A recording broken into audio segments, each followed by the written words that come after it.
قبل ما نبدأ الفيلم صلى على النبي وركز معايا علشان تفهم الحكاية، واعمل اشتراك في القناة علشان الفترة الجاية هننزل سلسلة أفلام هندي أكشن ورومانسي ودراما، وفيلمنا النهاردة ميكس بين التلاتة. ويلا نبدأ الفيلم. فيلمنا بيبدأ مع بنت اسمها نية، وبتكون واقفة مستنية بنتها علشان تطلع من المدرسة، وهي مستنية بتكلم صاحبتها في التليفون لحد ما بنتها تطلع، وبيهجم عليها 2 بلطجية وبتهجموا عليها ويضربوها علشان يخطفوا بنتها لما تطلع من الحضانة، وبيضربوها ويسرقوا حاجات من العربية، وهي بتحاول تقاومهم. واحد من البلطجية بيضربها ضربة جامدة في دماغها فبتتخبط وبيغمى عليها، وبتتنقل المستشفى وبتقعد شهرين في غيبوبة مش حاسة بالدنيا. وبتروح نية للمعبد علشان تصلي للآلهة بتاعتها علشان يساعدوها، وبتتكلم مع الكاهن وبتطلب منه يصلي علشانها لأن حياتها بقت وحشة جدا بسبب اللي بيحصل لها.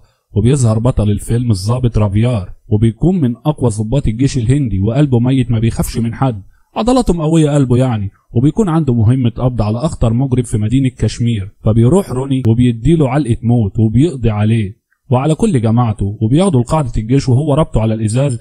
وبنعرف إن رافيار ونية كانوا على علاقة ببعض زمان بقالهم 4 سنين ما بيتكلموش مع بعض. وبيبص على تليفونه وبيلاقي إن نية بعتله رسالة طالبة منه يكلمها، فبيتخض رافيار وبيكون عايز يكلمها، بس صاحبه بيتدخل وبيقول له ان علاقتكم اتقطعت من 4 سنين، فاكيد بعتلك الرساله علشان عايزه مصلحه. لكن رافيار بيكون لسه بيحبها ومتعلق بيها، وبيطلع شويه صور ليهم وبيتفرج عليهم، وفعلا بيقرر يروح لها، وبيطلب من القائد بتاعه انه ينزل اجازه، فبيستغرب لانه اول مره يعملها من 4 سنين. والقائد بيوافق وبيستعد رافيار وبيركب الاتوبيس علشان يروح لها، وبينام وهو في الطريق بيفتكر ذكرياته مع نية. وبنعرف انه اتعرف عليها بسبب واحده صاحبتها كانت معجبه بيه جدا، وجابت رقمه علشان تكلمه، بس بتتكسف تكلمه وبتخلي نية هي اللي تكلمه، وبتقول له انا مش عارفه صاحبتي معجبه بيك على ايه، وانك محظوظ انها هتكلمك، بس مش عارفه هي مبسوطه ليه، وانت لازم تكون فخور انك بتكلمني.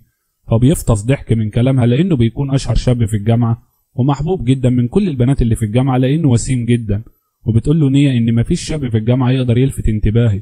فبيقرر يروح روني وهو مش عارف ان هي اللي قدامه، وبيقول لها ان مفيش حد معبرك بسبب انك وحشه، وبيروح لها وبيخبط على كتفها، وبتلف نية بتلاقي روني في وشها، فبيبصوا في عيون بعض وبيعجبوا ببعض جدا، وبيفضلوا 5 دقايق واقفين يبصوا في عيون بعض.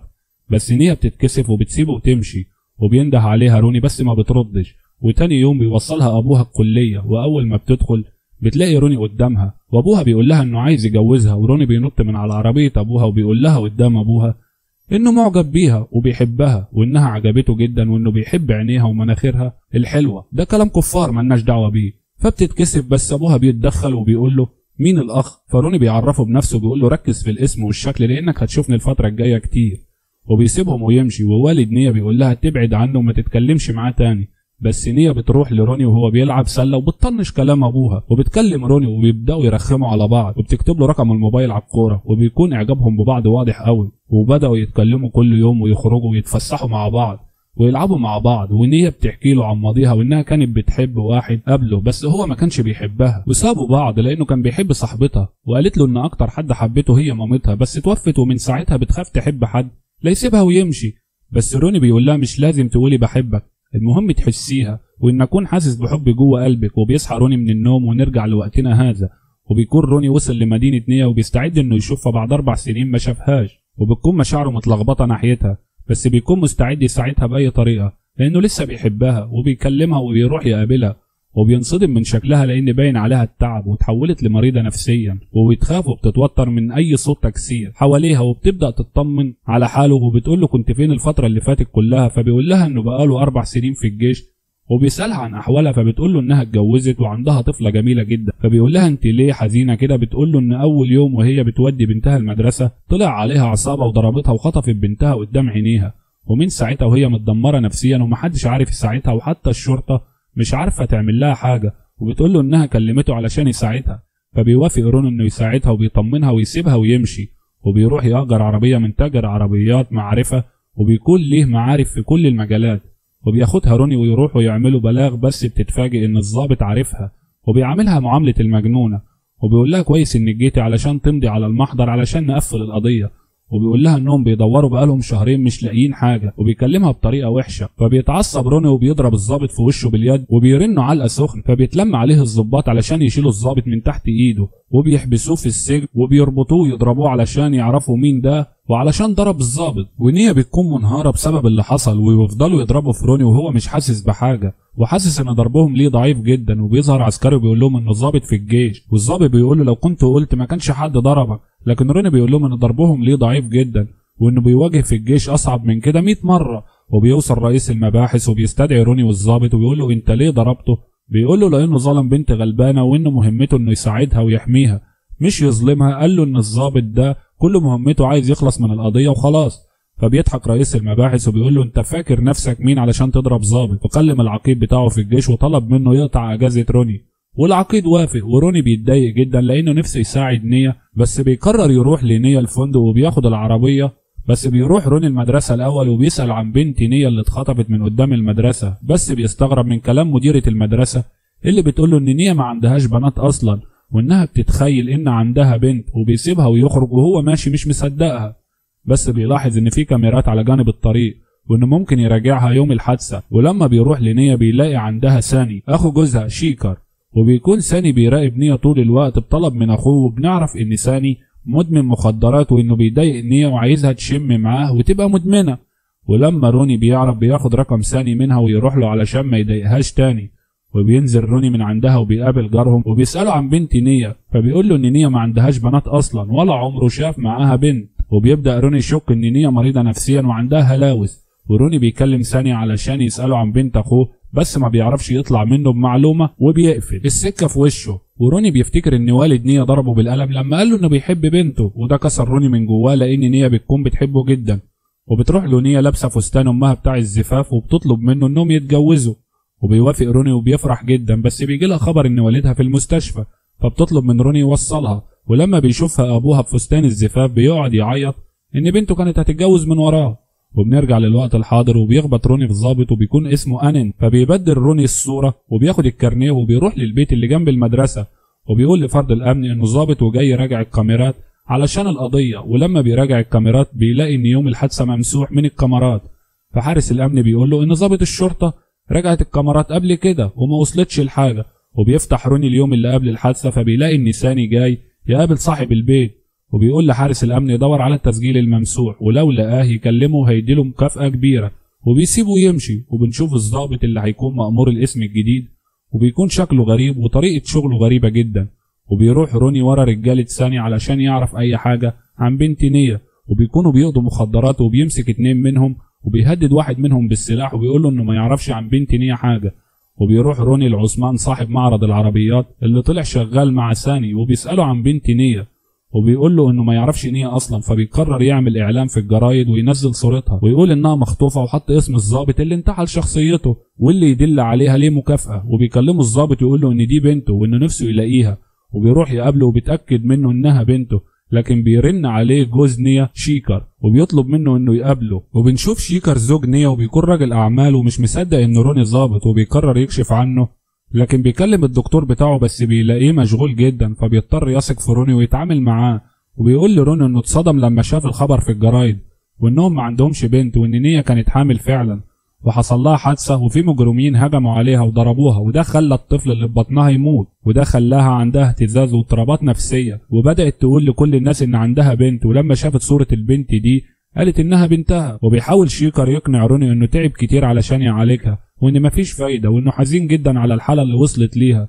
وبيقتنع روني بكلام شيكر بعد ما بيفتكر افعالها من ساعه ما قابلها، وبيصدقه ويسيبه يمشي. وبيروح لفرد الامن اللي كلمه علشان يشوف يوم الحادثه، وبيتفرج وبينصدم ان نيا ما عندهاش بنت وان البلطجيه هجموا عليها هي بس. وبيروح لنيا وهو متعصب وبيزعق لها ويقول لها انها ما عندهاش بنت وان البلطجيه هجموا عليها هي بس، وبيقول لها انها كانت حامل وانها سقطت ولازم تعدي المرحله دي. فبتقسم له ان عندها بنت وكلهم كدابين بس مش بيصدقها ويسيبها ويمشي. لكن وهو ماشي بيلاقي قياسات طفل على الحيط وبيصدقها، واول ما بيبص وراه بيلاقيها بتنط من البلكونه وبتموت منتحره. وبينزل جري علشان يلحقها يوديها المستشفى، بس لما بينزل بيلاقيها ماتت وبيكون مصدوم جدا ومش مصدق اللي حصل. وبيقرر يطول الاجازه علشان يعرف الحقيقه وهل فعلا نيا كان عندها بنت ولا عندها مرض نفسي. وبيروح الضابط لها البيت نيا علشان يعرف ماتت منتحرة ولا بفعل فاعل، وبيرفعوا البصمات وبيلاقي شيكر هناك وبيستجوبوا، بس بيحس انه بيحور عليه بس مش هو القاتل، وبيطلب تفريغ كاميرات الفندق ومراجعة مكالمات نية، وبيعرف ان اكتر شخص كلمته هو روني، وبيبدأ يجمع معلومات عن روني وعن علاقته بنية، وبيعرف انه ضابط في الجيش الهندي. وبيروح عثمان لروني وبيقول له ان نية فعلا كان عندها بنت مش بتخرف، وانه كان بيشوفها مع عمها ساني، وان ساني رشاه بفلوس كتير جدا علشان ما يقولش ان عندها بنت، وهدده لو اتكلم هيقتله. بس ضميره صحي بعد ما نية مات وقرر يقول له على كل شيء. وبيروح روني البيت الضابط اللي انتحل شخصيته وبيلاقيه اتقتل، وبيكون شيكر هو اللي عمل كده وبعت له رجاله علشان تقتله لانه خاف يفضل يدور ورا موضوع نية وبنتها. وبيقرر روني يروح لساني اللي حس انه هو اللي هيوصله للحقيقه. وبيروح روني لساني، واول ما بيشوفه روني بيطلع يجري، وبتحصل مطارده بينهم، وبيكون الضابط جوه الفندق وبيعرف ان روني بيحاول يقتل ساني، فبيروح لهم. واول ما روني بيمسك ساني بيكون عايز يقتله، وبيجي الضابط ويقبض عليهم هما الاتنين. وبيقول روني للضابط ان ساني هو السبب في كل ده، وان نية كان عندها بنت. بعدها بيستجوب رئيس المباحث عثمان، وعثمان بيعترف بكل حاجه وبيقول له ان نية فعلا كان عندها بنت. وبيدخل رئيس المباحث لساني علشان يستجوبه، فبيتعصب عليه ساني وبيكون عايز يضربه، لكن بيدخل الضابط لوها علشان يمسك سامي، بس رئيس المباحث بيضرب ساني برصاصه ويقتله قبل ما ساني يقتله. وبيدخل روني وبيقول رئيس المباحث انه حاسس بيه لانه مر بنفس الموقف مع مراته وبنته، وبيقول له سيبنا اشتغل بطريقتي لان طريقتك مش هتنفعنا. وروني بيحكي له قصته مع نية، وان والدها لما تعب طلب منها تسيب روني وتتجوز شيكر، وانها وافقت علشان خايفه على ابوها، وقالت لروني، ومن بعدها افترقوا وما شافوش بعض من وقتها. في نفس الوقت بيكون المساعدين بتوع شيكر رايحين علشان يقتلوا عثمان علشان لو في دليل على وجود البنت يختفي. ورئيس الحكومه قال لروني انه يثق فيه وما يقلقش، وان في خاين في الاسم بيساعد شيكر ولازم يعرفه. وبيروح روني لعثمان قبل ما يموت، وبيلاقي رجاله شيكر هناك وبيديهم علقه موت، وبينزل ضرب فيهم بكل غباء، وبيمسك دراع واحد منهم وبيكسره. ولما بيفتح روني تليفون رجاله شيكر بيلاقي الاوامر جايه لهم من رئيس المباحث نفسه، وانه خاين وانه عايز يقتله. وبيعرف روني من واحد من رجاله شيكر مكان رئيس المباحث، بس بيحذره وبيقول له ان المكان هناك مليان رجاله وسلاح.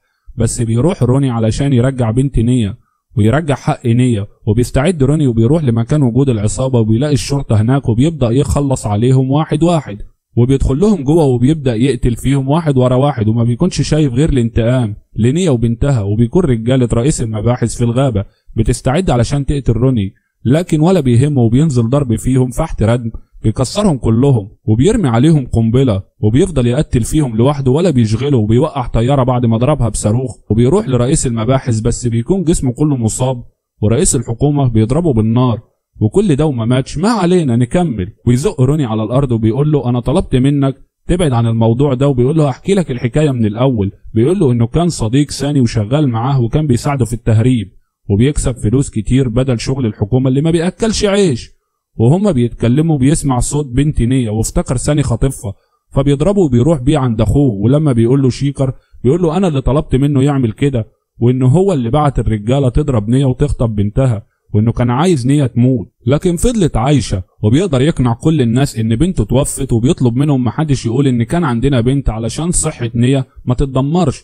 وبيكون كل ده جزء من خطه شيكر انه يجنن نية علشان تنتحر، وفعلا بتنجح خطته. فبيتعصب روني على اللي حصل لنية وبيخنق رئيس المباحث، لكن رئيس المباحث بيقدر يفلت منه وبيمسكه وبيطلب منه يعرف مكان بنت نية. لكن رئيس المباحث بيمسك المسدس وبيكون خلاص هيضرب روني بالنار، لكن الضابط لوها بيضربه بالنار بعد ما بيكون سمع كل حاجه من جهاز التجسس اللي كان مع روني. وبيكون روني متفق مع لوها لما عرف ان رئيس المباحث مشترك في الجريمه، وروني بيضرب في رئيس المباحث وهو ميت لانه مش عارف مكان البنت. والضابط لوها بيستدعي شيكر وبيستجوبه وبيقول له ان كل حاجه اتكشفت، وبيساله ليه عملت كل ده. فشيكر بيقول له ان راح للدكتوره بيكشف وعرف ان البنت الصغيره مش بنته، وانه مش بيخلف، فعرف ان نية خانته وان البنت دي مش بنته، وان اللي عمله ده كان رد فعل طبيعي بعد ما عرف بخيانه نية. فبيضحك لوها وبيقول له انت عديم الاحساس، وبيعرف منه مكان البنت وبيروحوا ينقذوها. وبنكتشف المفاجاه ان البنت دي بنت روني، وبنعرف ان حصل علاقه بين روني ونية قبل ما تتجوز شيكر، ولما اتجوزته كانت حامل بس خبت عليه وعلى روني الموضوع وما قالتش لحد. وبيروح روني يستلم بنته وبيلاقيها بتعمل نفس حركاته، وبيكون مش مصدق وطاير من الفرحه. وبتكون البنت شبه مامتها نية وبيحبها جدا وبياخدها ويمشي.